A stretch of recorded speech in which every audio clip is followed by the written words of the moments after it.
I am Sarah, and I survived a rapist.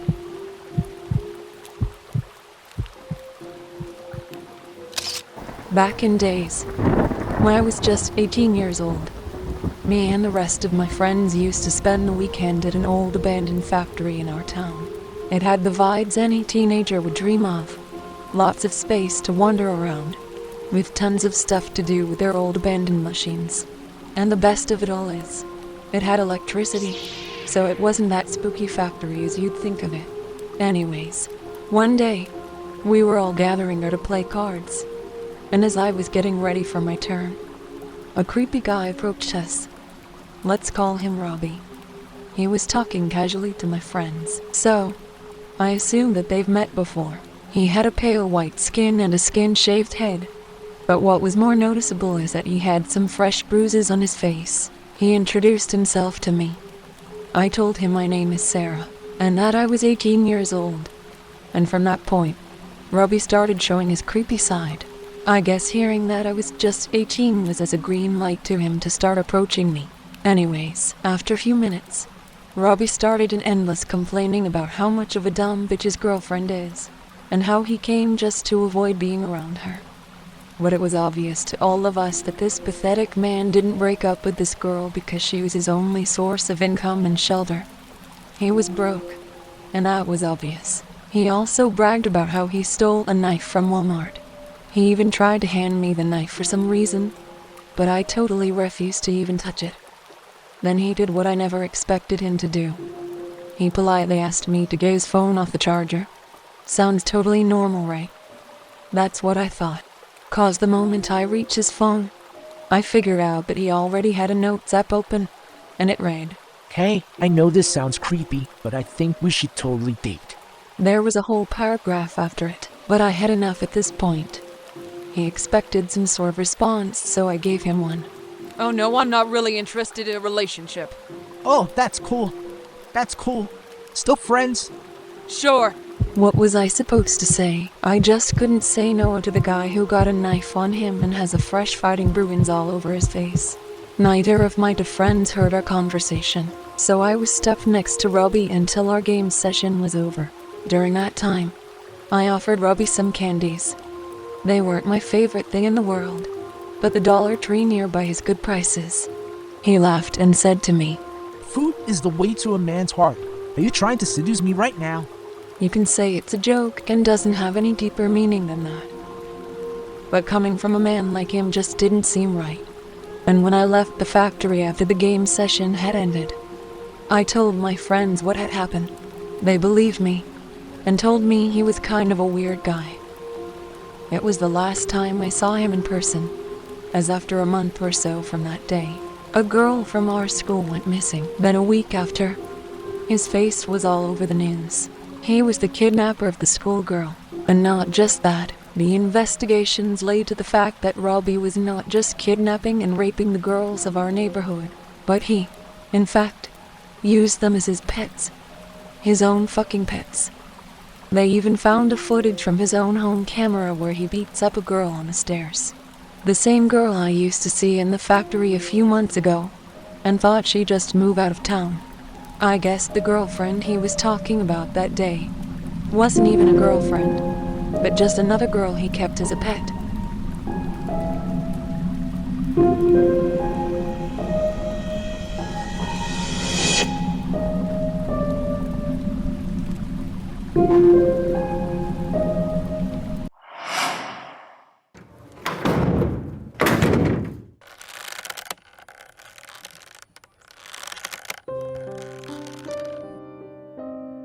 Back in days, visiting my grandparents few times a week was the norm for me. They lived in an old stinky house with an unfinished basement. And let me tell you, I never liked it down there. Something was off about it. Maybe the smell. Maybe how the place felt so small even though their house was relatively big. I have no idea. I still remember the last day I ever saw my grandma. And that's why I'm writing all of this. I have to let it out. It was a rainy, cold day, and right after sunset, My grandma asked me to help her in moving some stuff from the basement up to the garage. I didn't mind helping, even with all the chills that the basement gives me. But once we stepped foot into the basement ground, the doorbell rang. And of course, Grandma had to run upstairs immediately for the door, even though she knew how I felt about being down there by myself. Yet she gave no shit as usual. And now she is gone, and I am all by myself. I didn't move, and didn't even want to. Suddenly, the lights started to flicker and I started to hear noises. And not just usual noises, but the type of noise that sounds exactly like talking and whispering. And to be precise, it was coming from the basement storage room right next to me. And with little bit of attention to the whispering, I figured out whose voice was that. And that is the part that freaks me out the most. The voice sounded exactly like my grandma. I was confused as hell. How am I hearing her beside me, even though she just got upstairs right in front of my eyes? I didn't want to move an inch towards the voice, but my curiosity was unbearable to resist. I started moving towards the source of that voice. What's the worst thing that can happen? When I got to the storage door, the lights turned off in a blink. I wanted to run upstairs and just leave this house for good, but my legs froze in place. I heard my name again for the second time. My grandma's voice asking me to open the storage door to help her get out. And yes, I did it. And I regret it. I couldn't see anything as it was still pitch black, and couldn't hear anything but faint laughing that felt like forever. But then, the laughing stopped, and the lights turned back on in the basement. I felt a little bit better with the lights back on, but the downside is that I still couldn't see clearly inside the storage room, as my eyes were still adapting to the light. Few seconds later, I noticed a small clown doll inside the storage room. I wondered how the fuck this clown doll is even in here, as my grandma has a phobia of clowns in general. So why is this damn doll in here? I have no idea. Anyways, as I was still looking at the doll, the storage room lights turned on by itself, and the first thing that caught my attention was the extremely wet floor at the side of the room. It looked like blood, but I was not sure, simply because why the fuck would be all this blood here? It didn't make any sense. Suddenly, something moved inside the room. The steps kept getting closer. It's my grandma. She is smiling and want me to come closer. I screamed and immediately blacked out.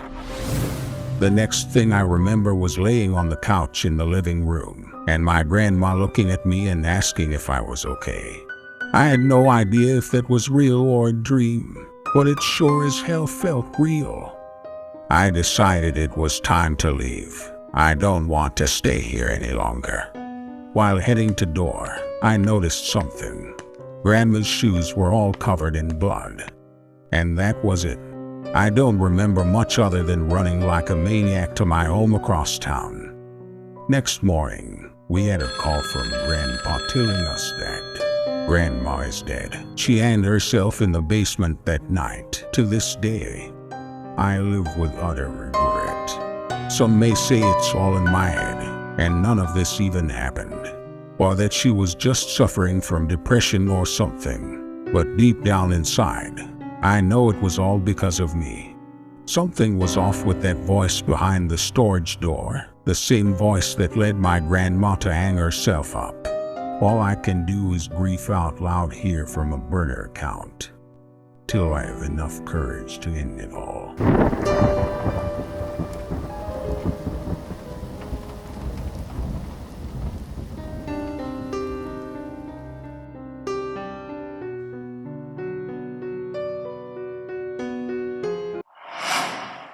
It was a rainy night.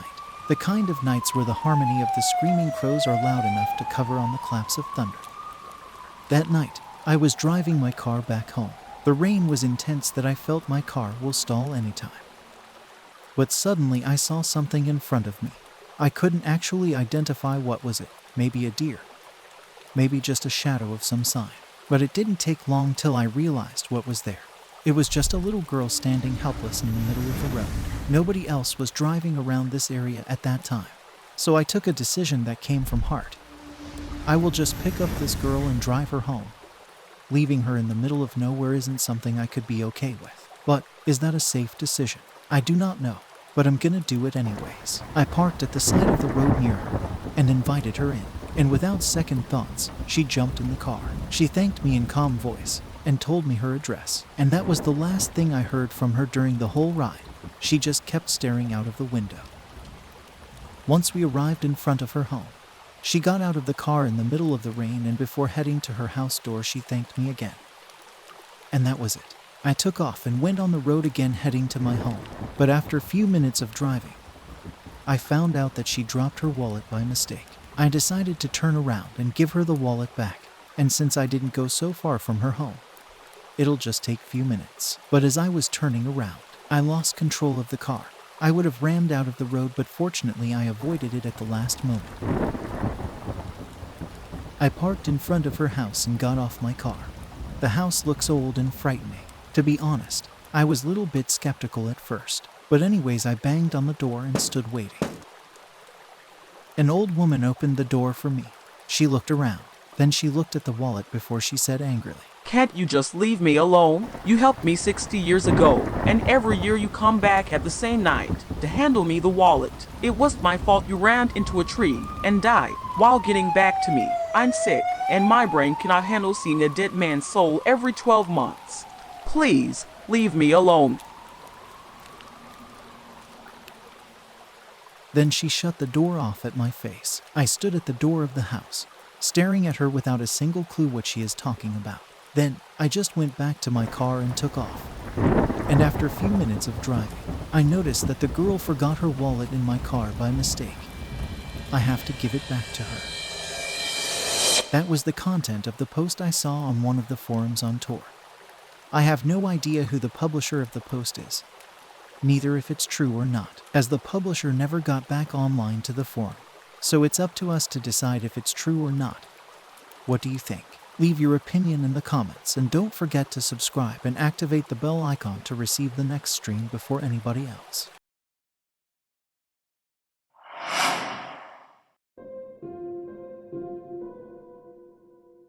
Let me start by saying, I don't like my school. Kids usually don't like school because they either hate to wake up early or just because they don't like to do their homework. But in fact, I hate school for a whole different reason. Mia and Sarah. Those bitches are the main reason behind my school trauma. And they'll tell you why.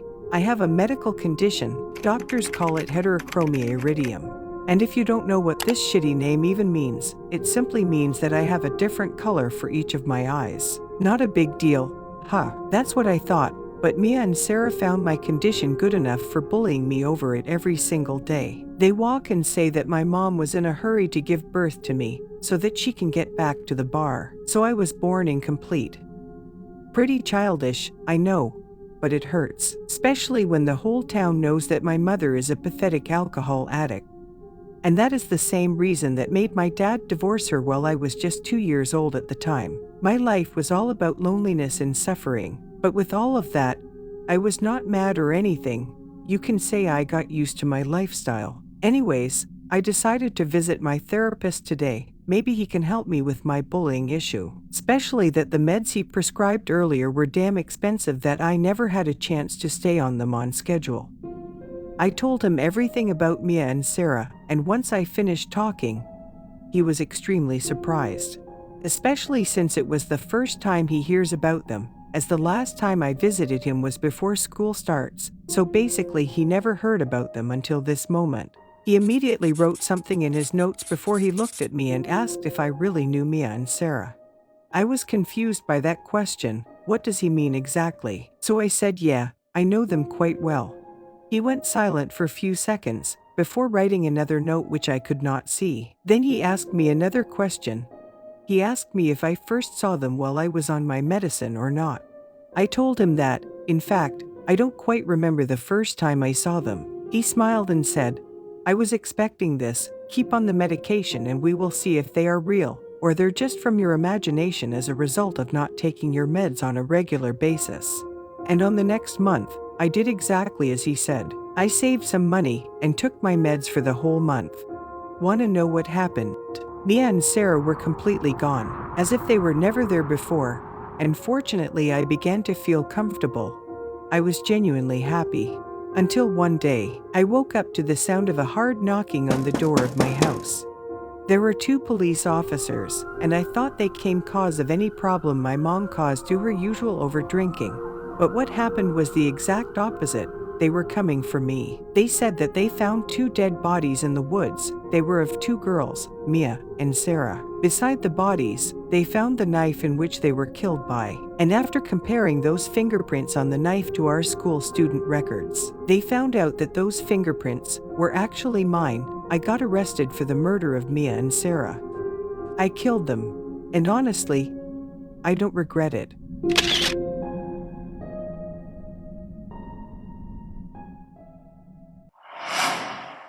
One day I was surfing the deep web, and from 10th of stories I came up to one of them that is just unforgettable. And that particular story went as follows. It was New Year's Eve, and unlikely, the restaurant was very empty, and there was that girl. We had multiple eye contact since I entered the restaurant, and for the first time in my life, I took the initiative and went ahead to shoot my shot with her, and luckily I was. She smiled and invited me to sit in for a drink. I pulled up the chair and sat down, saying, "I was afraid that you would be waiting for someone." She laughed as she said, "And I was waiting for you to make the approach." I laughed from my heart. She had a sweet sense of humor and her soul was sweet that it makes your heart melts. We spent nearly 2 hours talking. She asked me about the reason that made me spend the new year alone. I smiled and told her, "I do this every year. If I met someone nice, then it'll be a blessed year. If not, then it won't be a good one." Of course, I had to ask her the same question, and all of a sudden, the smile disappeared from her face while saying, "My husband." I asked her in astonishment, "Are you married?" She said to me sadly and broken, "I was married until he decided to let me go and run away with his secretary. He was cheating on me, and I knew it. I never thought that he'd actually run away and choose her over me." She drank a little more while we were still sitting, and in no time she started losing control of herself. Her voice kept getting louder and her laughter getting bigger. I grabbed her by her hand and we went out. I laid her on a chair in the bus station, waiting for any bus to show up so she can get back home. I tried to ask her for her address in order to stop a taxi for her, but she was overdrunk and could never remember any of those details to give. By this moment, I decided to take her back home with me, at least till she get a little bit better. I took her from her hand and we walked until we reached my car. I laid her in the back seat, then I drove and took the longer road in order to reach my home. I could have taken a shorter way, but this way is better and safer. I was lucky that my home is in an isolated part of the city, and this is fine. I don't want someone from the neighbors to ask me about her and why she's unconscious. We arrived home. She was asleep and completely unable to wake up. I had to go open the house door first and then go back to the car and carry her in. I woke up in the morning with her loud voice and continuous screams, and as I told you, I was lucky that there are no neighbors around. I opened the door to the basement and went down the stairs to see her. It turned out to be that when she woke up and found herself tied in the wall of my basement with chains, she was terrified. I saw her freaking out, not believing she's chained up and down to the wall. I said, "Good morning, sweetie." She shouted among her tears, "Who are you? And why are you doing this to me?" I wondered if I'm that much unremarkable to people. I met her yesterday, and she don't even remember me. I replied to her while keeping my smile. "My name is Damien. We met yesterday at the restaurant. You were staying up late by yourself and I came back to you." And before I continued, she interrupted me shouting, "I know how we met. I think I remember that. What I'm asking now is who are you?" My smile became wider when I said, "It's good. You shortened the distances to me. As I told you, my name is Damien, and I know your husband, and I know where he and his secretary disappeared." Her eyes widened in horror as she said, "Seriously, where? You must say." I laughed on her way before saying, "You are a very bad actress. You knew that your husband betrayed you with his secretary, and you tricked them in order to catch them red-handed in your house. And after that, you killed them and cut their bodies into parts.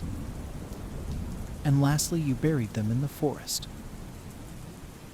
Which leaves me wondering how the police did not consider you as a main suspect in the case with that bad acting of yours. But in any ways, good job. You almost did a perfect crime. But unlucky you are that I'm here and I caught you. She angrily said to me, "He had to die. I sacrificed everything for him. I gave him everything and stood beside him until he became a successful person. It is not acceptable to be that my reward."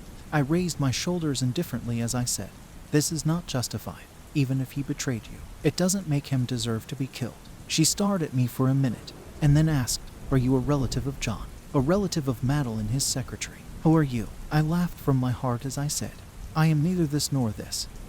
I'm just a journalist obsessed with solving crimes that are tying up against an unknown. A genius, and using my gift to achieve justice." She asked me in fear, "Will you hand me over to the police?" I laughed as I grabbed the knife that was on the table near me and said, "No. I am doing justice in my own way." That was the content of the post I saw on the deep web. Nobody knows who's the publisher of the post. Neither if it's true or not. The publisher never got back online to the forum. So it's up to us to decide if it's true or not. What do you think? Leave your opinion in the comments, and don't forget to subscribe and activate the bell icon to receive the next stream before anybody else.